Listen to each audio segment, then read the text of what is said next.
Racing has been in Aston Martin's blood since its very first hill climb 110 years ago. Never shy of ambition, Aston Martin continues to build on its legacy. Here is a critical part of that story: the new Aston Martin Formula One campus, due to open in just a few months' time. But tonight, it's the venue for the reveal of the AMR 23.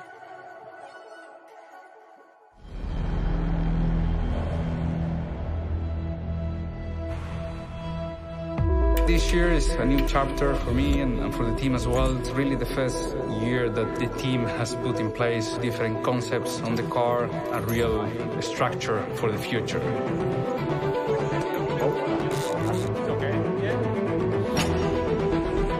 The work we're embarking on with Aramco is all focused on establishing a long-term technical legacy. Well, the new building gives us a lot of opportunity to grow as a team. I think it's a big evolution from last year and very exciting.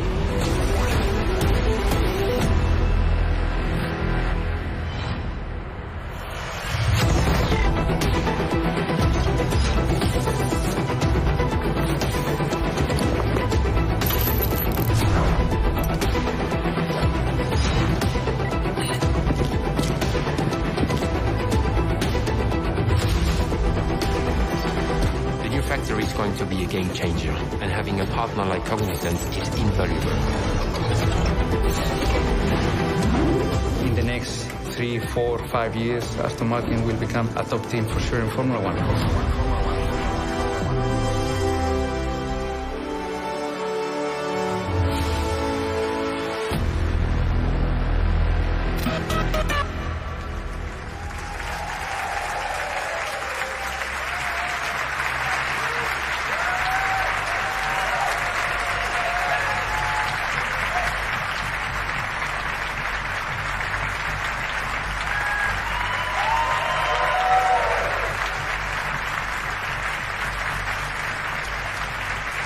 Welcome to the Aston Martin Aramco Cognizant Formula One team's 2023 car launch. What a start we've had already. The sound of this year's launch is an exclusive release of Rain Radio's latest track, Colours. You'll hear that throughout the event. And I should add also, there will be flashing images as well throughout our launch tonight. Now, we are very excited to be here at the team's spectacular new factory. This is the first building in a multi-building campus right on the doorstep of the famous Silverstone circuit. And it's due to be operational in just a few months' time. The scene is set to usher in the all-new AMR 23. There is so much energy and excitement around this team right now as it enters the next phase of its plans to shake up the order. Well, the key ingredients are coming together. There's a fresh and dynamic driver lineup that's spearheading that team. We've also got new blood across the technical and the leadership departments too. Soon we will get to meet the AMR 23 in the flesh and the broader team around it all together in one place for the very first time. But first of all, let's welcome to the stage, please, the person behind it all, the executive chairman of Aston Martin Aramco Cognizant Formula One team, Lawrence Stroll.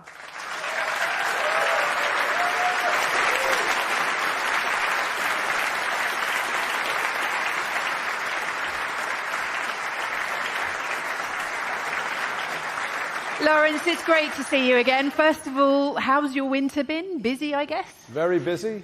I'm pushing the guys along to build this wonderful car we're about to see tonight, and pushing the guys along at Gaydon, introducing our next generation new exciting sports cars that are coming. So it's been very exciting. Good to launch this today and see so many friendly faces as well. Yes, that's for sure.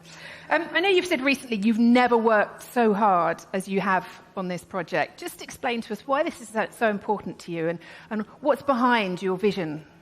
Well, this is an incredible brand. As you know, it's our 110th year anniversary. There's not too many automotive companies that could say that or have that level of history.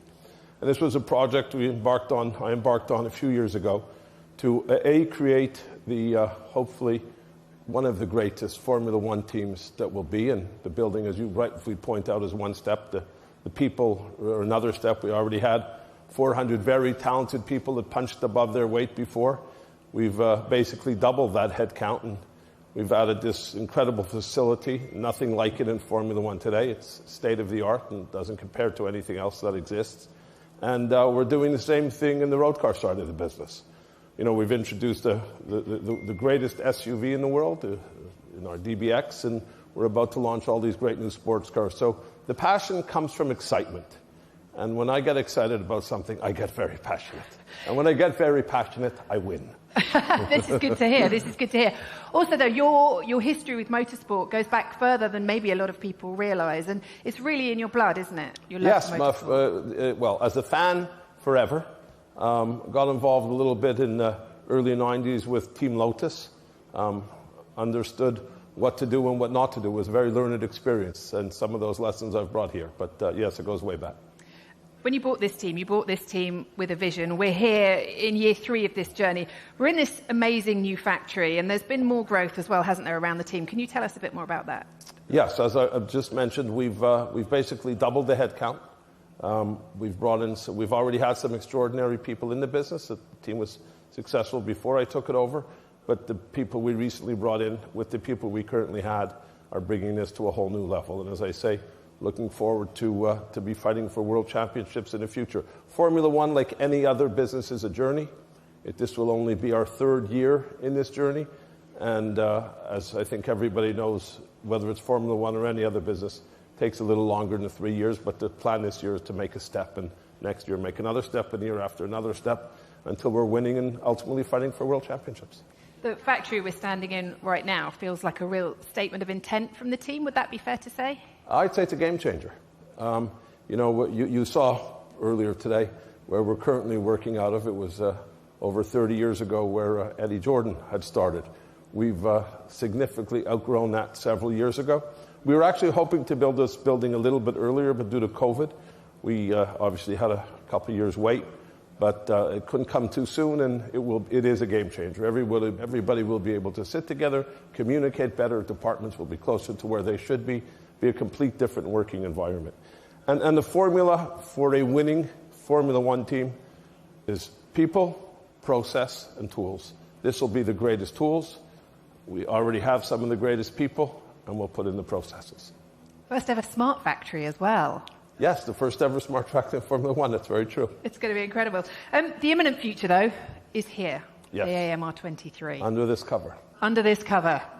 It's come together through a lot of hard work. Tremendous amount of hard work by, as I say, close to 800 very, very devoted, dedicated people. The motivation when you walk around the factory, the excitement of the people in building this car, there's really a buzz. There's a buzz through all of Aston Martin, through here in Silverstone, through our road car companies in Gaydon and St. Anton. Everybody's really on a high and very motivated about building really the greatest high-performance, ultra-luxury brand, and we're going to do it. You're known as an incredibly successful businessman, but Formula One, as we know, is a results-based business.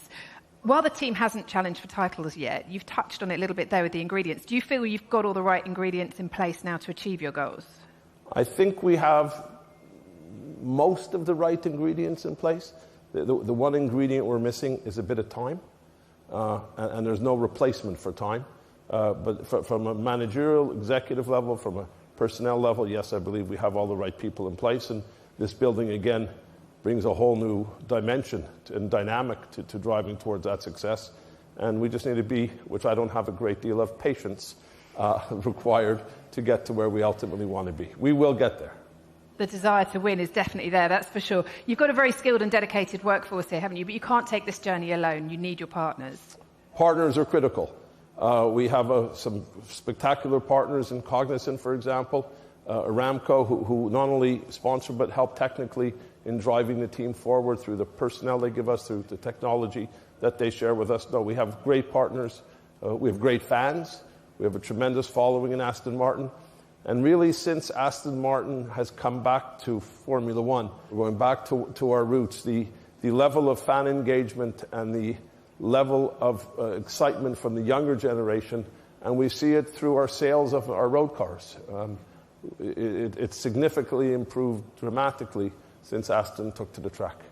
You mentioned it there, touched on it. It's a big, big anniversary this year, isn't it? 110 years. How important is the sport to Aston Martin in growing its legacy? It's critical. The sport has a halo down, trickle down effect on our road car company.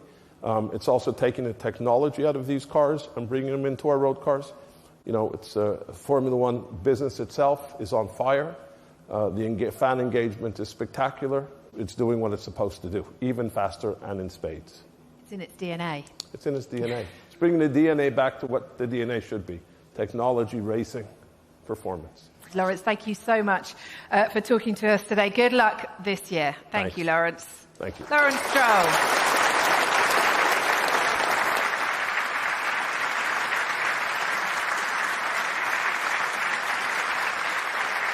Well, it's not just about all of you here today. Fans are watching this event all around the world and at a fan event in London as well. So we eagerly await the launch of the AMR 23. It is not long to go now.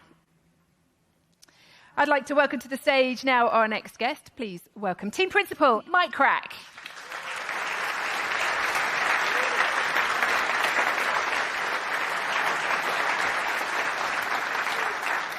Welcome, Mike. It's good to see you. And I always ask, how's your winter been? But for you, I imagine it was pretty busy and maybe not much time off. Not much time off, you're right. I got my first Silverstone winter this winter, so it was not only busy, but quite wet and cold as well.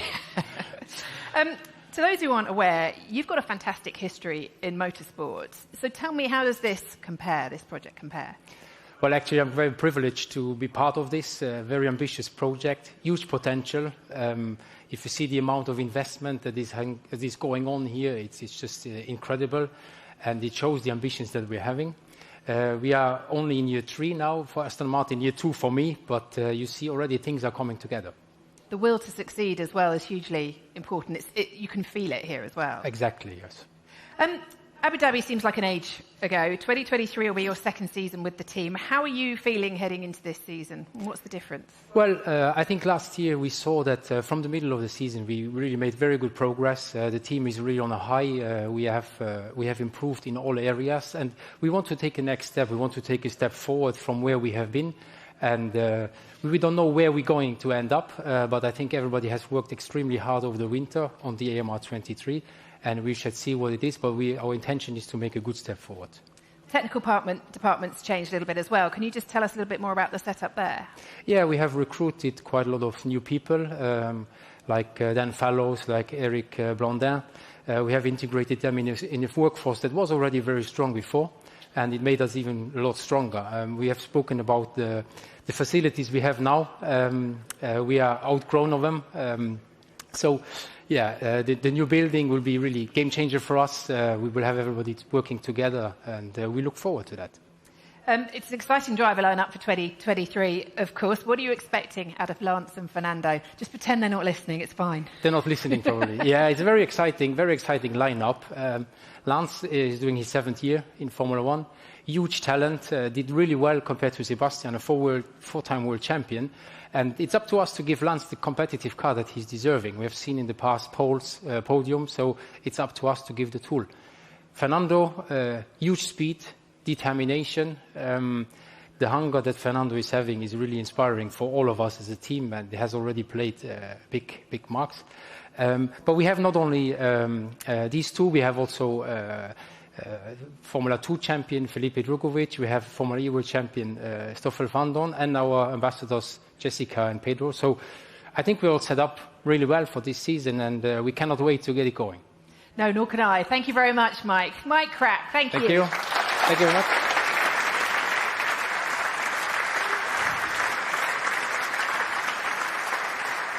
Well, as we mentioned, there is a new driver lineup this year who make up part of a wider squad that epitomise the passion, the energy and the purpose of this team.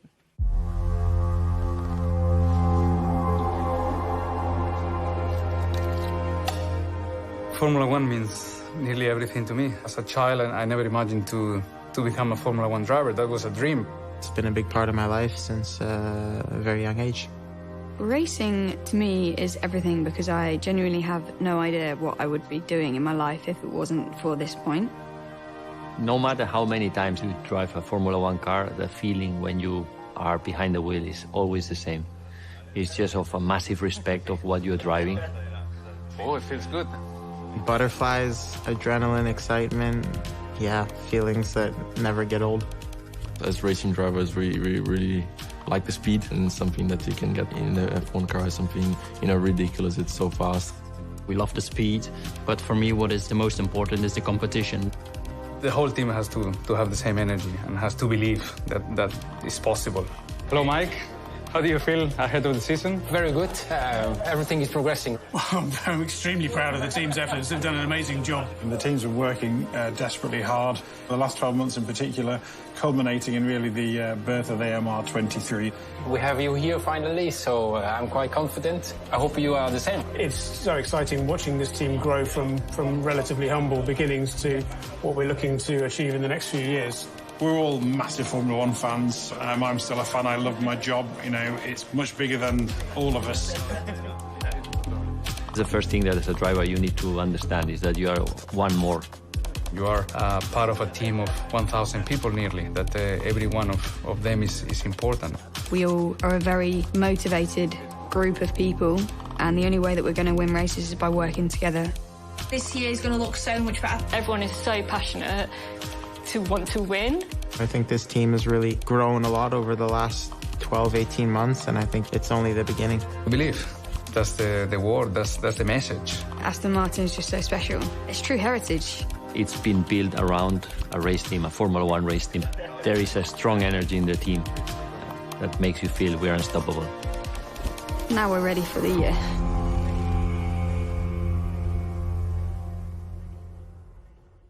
Well, it's not just the driver squad. More than 700 great men and women, both at the track and at the factory, who make it possible for the team to go racing around the world, have poured their hard work and their energy into the AMR 23. Are you ready? Let's see it.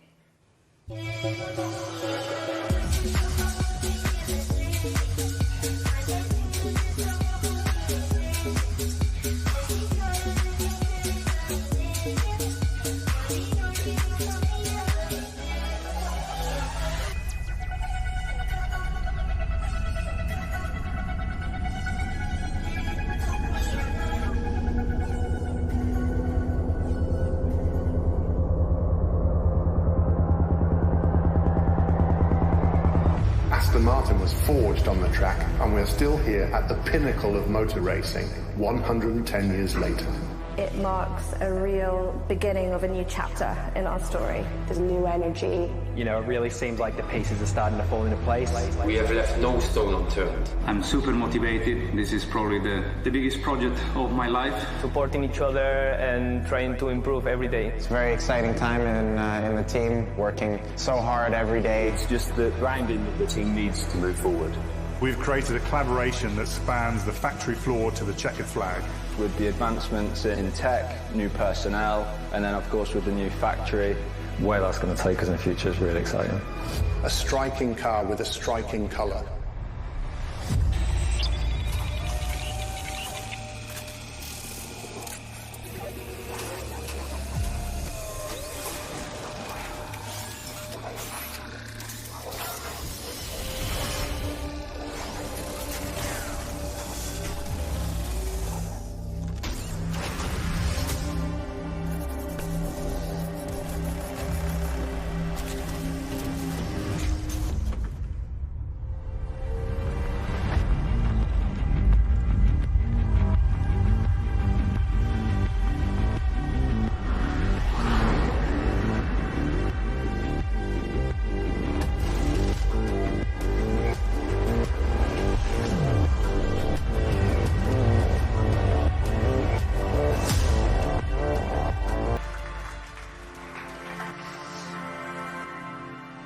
Well, Lance, Fernando, nice to see you both. Hello. What do you think, Lance? Yeah. How ambitious everything is here in this project. The leadership of Lawrence, obviously, is a big thing as well. This investment plus the talent is normally a good recipe for success in Formula One. So hopefully we can make this success come in as soon as possible, and we will try to make some shortcuts there. Lance, this is your third year as an Aston Martin driver. What are your goals heading into this season? Well, I think we want to be competitive. We improved a lot throughout the year last year. We started in a really difficult place, but we made a lot of progress, and towards the end of the year we were in a position to score points consistently, and I think that was a great job by the whole team to make such big progress through the year. And then coming into this year, I think it's... For this year at the wheel of this car. It's part of the journey, I know, that Aston Martin are on, and the ambition in the end is to win titles. So what are your expectations for this year? Yeah, I think if we can consistently be fighting for good points, podiums if the chance is there. I think it's just about making another step from where we were last year. Last year we were the 9th team at the beginning of the year, and then we just missed out on 6th in the constructors, equal on points with Alfa Romeo, which was actually a great recovery in the second half of the season. And I think this year, if we're fighting further up the field again, that's got to be the goal. And I'm definitely looking forward to seeing where we sit in Bahrain. Fernando, your expectations for this season? Yeah, very similar. I think we have to make sure that we have a good baseline for future Aston Martin cars, that they will come in the future.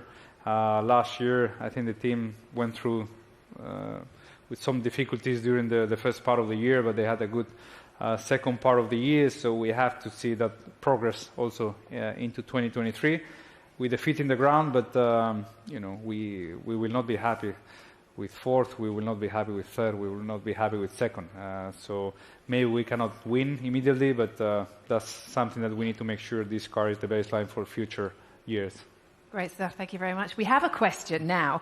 A very special group here today, standing just in front of me, have joined us from Raspberry Pi, a Cognizant Global Philanthropy and Outreach Programme grantee, Silverstone UTC, and from the Aletto Foundation. And I believe Crofty has somebody who'd like to ask you guys a question. I definitely do, Rachel Brooks. We have our friends from Silverstone UTC who say the car looks beautiful. Amazing, beautiful. From Raspberry Pi, which is a computer technology charity, the car, Noah, looks... really pretty. Really pretty. This is great. It's a good start. Now we've settled on that, we have a question for one of our drivers. It's all yours. For Lance, growing up, who was your biggest idol? Michael Schumacher. Good choice. Yeah. No, it's, you know what, I was just a fan of the sport growing up. I loved racing. I watched Fernando in my young years growing up. He was the guy winning the races and championships. But I'm not going to lie, I was cheering for Michael at the time. But still, really happy to have Fernando in the team now, and really excited to work together. Yeah. Those 05, 06 seasons, they must have got you out of bed early there. Lance, who's your idol? Noah? My idol's Fernando Alonso. Seriously.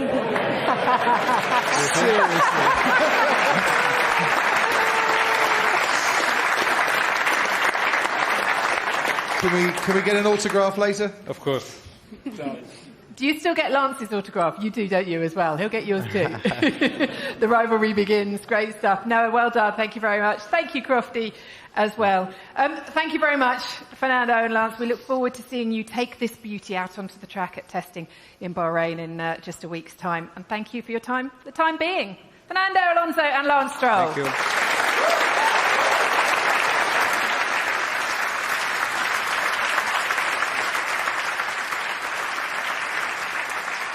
Yes, not long to go until we'll see the car on track, but let's go for a little bit of a deep dive under the hood of this AMR 23. I'm very pleased to say we can be joined now by Technical Director Dan Fallows.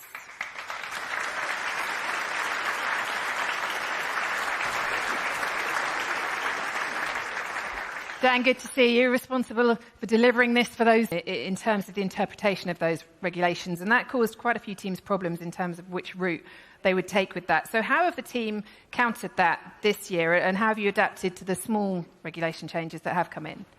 So I think firstly on the 22 regulations, you can see that the cars were very different last year, obviously from 2021, but they were very different from each other. There were a lot of different interpretations around the rules. We eventually found our own philosophy, found a direction that we were happy with, and you can see that reflected here. I mean, I think the things that really stand out from last year are the front end, the front wing particularly, right through to the kind of the side pods. These are the very sort of aggressive features that we've been working on. So these are all evolutions, if you like, of the rules as they were. The new rules that have come in for this year, they're not particularly big, and I think visually, a lot of the cars will be quite similar, but there are some fairly significant features for us. So, for example, looking straight in front of me, the mirrors here are much larger than they were last year. That's been introduced to make visibility obviously a lot better for the drivers. As an aerodynamicist, I could say I'm not very happy about that, but equally, I suppose they need to be able to see occasionally. We also have this roll hoop change, so you can see a lot of people have a new design of airboxes. This is to be, again, to have a stronger roll structure at the top of the car, which I think is incredibly important. Safety is always obviously on our minds. And the other one, which is perhaps a little bit more subtle, there have been some changes to the floor regulations for this year. So the floors have had to be raised in the middle of the car. That's to try to combat this porpoising or the bouncing of the cars that we saw quite a lot of last year. And for designers, for us, that's been quite challenging. That was obviously a bit of a reduction in the downforce on the car, which we had to combat that. So not only did we have to make a big step on last year's car, but we also had to contend with this reduction in downforce that we got as a result of that. But hopefully what we'll see is that not only are the cars equally exciting to watch, but we don't see this problem that the drivers have with the bouncing as well. Yeah, it looked painful last year, I'm not going to lie. It did.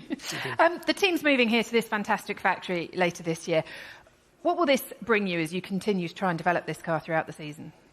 Well, I think the phrase game changer has been used a few times, and I completely agree with that. From a design perspective, we are spread across multiple buildings.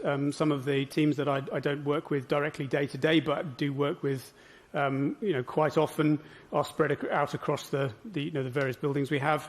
They're all going to be brought under one roof, and I think in terms of collaboration, being able to work together to have those sort of creative discussions, that's incredibly important for us. But for the rest of the business, being all under one roof essentially, or three roofs if you're being technical about it, that is a huge thing for us to be able to have the manufacture of the car done on site. We are also going to have our own wind tunnel, which from a point of view of the technical side is incredibly beneficial to us, and we can't wait for that to come online. I've got a question now actually from one of our Aramco guests, Aramco employee, Ahmed Ibrahim. He wants to know, we saw a huge amount of development for the AMR 22 last year, particularly in the second half of the season. So how much of this launch spec car do you think will still be there at the end of this season? Well, that's an excellent question. I think, this is a fundamental basis for the development we'd like to do. It is definitely a step on last year's car, but we always see that this is a platform to keep developing on. I would say, you could expect up to 2/3 of the car to be different by the time we get to the end of the season. It's as much of that. I mean, we're always looking to be ambitious about the changes that we make, and so I think we need to look at it.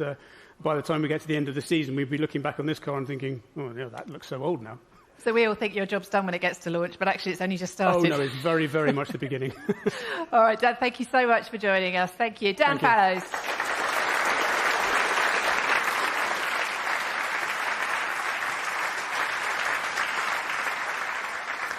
Right, now I believe Crofty is here somewhere. Crofty, you're going to introduce us to more of the driver roster for 2023. Yes, I'm here with the driver squad. Felipe Drugovich, whose idol is Lance Stroll. He tells me we're just going to redress the balance from young Noah there a little bit earlier. But as F2 champion, what are you going to be up to this year? Yeah, well, first of all, I think Lance is not so much older than me, but, I was watching him growing up, I would say. But...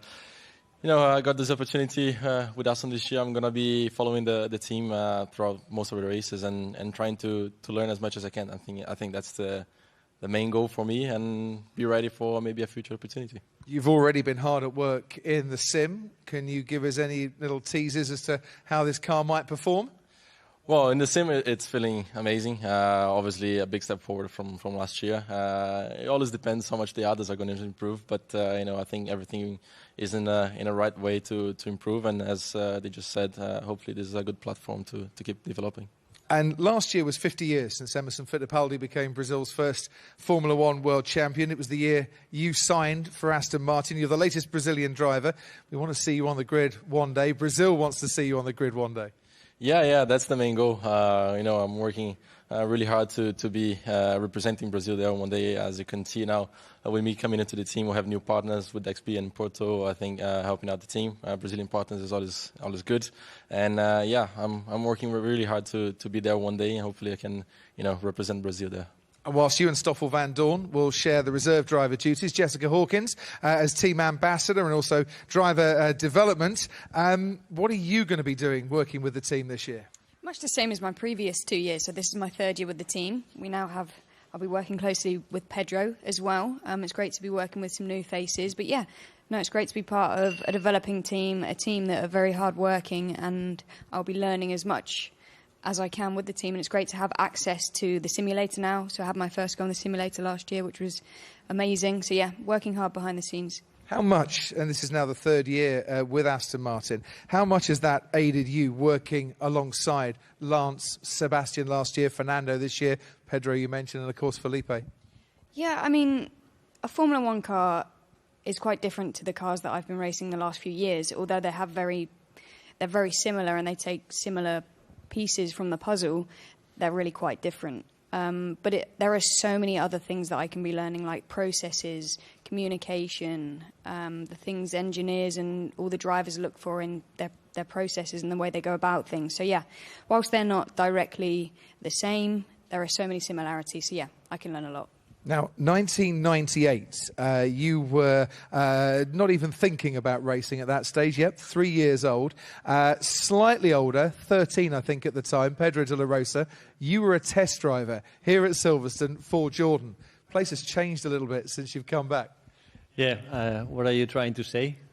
I mean, how time flies, Pedro. Okay, yeah, no, absolutely, and it's incredible for me to be here. I'm extremely proud to be part of this team. Let's not forget, as you say, in '98 I arrived here for the first time. I was a kid, maybe 3+, and I remember opening the door, getting to meet Eddie Jordan, and I was their test driver. So it's obviously things have changed. Overall, I would say I have learned a lot. I've had a lovely journey, and I'm very proud to keep learning here with this team today. And it's great to see your enthusiasm as you return to Team Silverstone and embark on your ambassadorial duties for Aston Martin. Will you be lending an expert helping hand behind the scenes as well?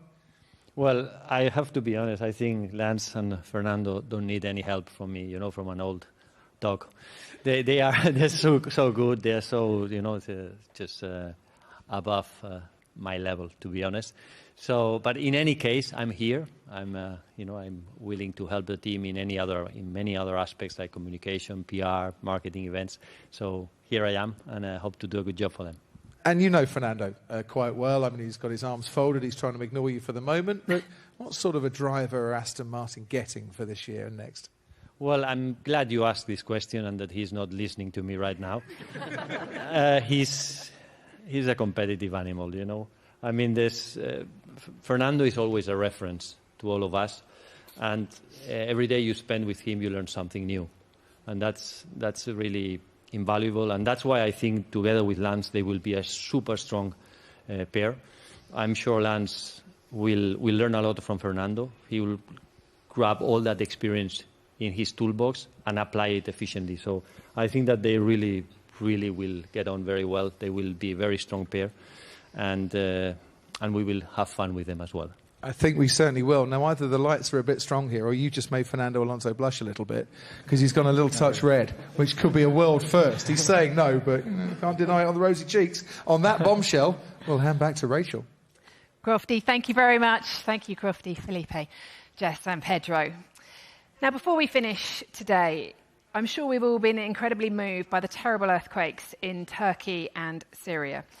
And there are several staff members that work at Aston Martin F1 whose communities back home have been affected. And so today, in support of them, we have launched a fundraising campaign to support the Disasters Emergency Committee appeal. And we would love you to join us if you can and donate anything you can towards it. The details are on all of AMF1's social channels, and they'll also be on the screens here at the end of today. So thank you in advance for anything you can do to help. But also, thank you for your continued support for the team. Thank you for being here today. Thank you to everybody watching all around the world. And most importantly, thank you for joining us and sharing in our excitement for what is to come. We will see you on track very soon. Bye-bye.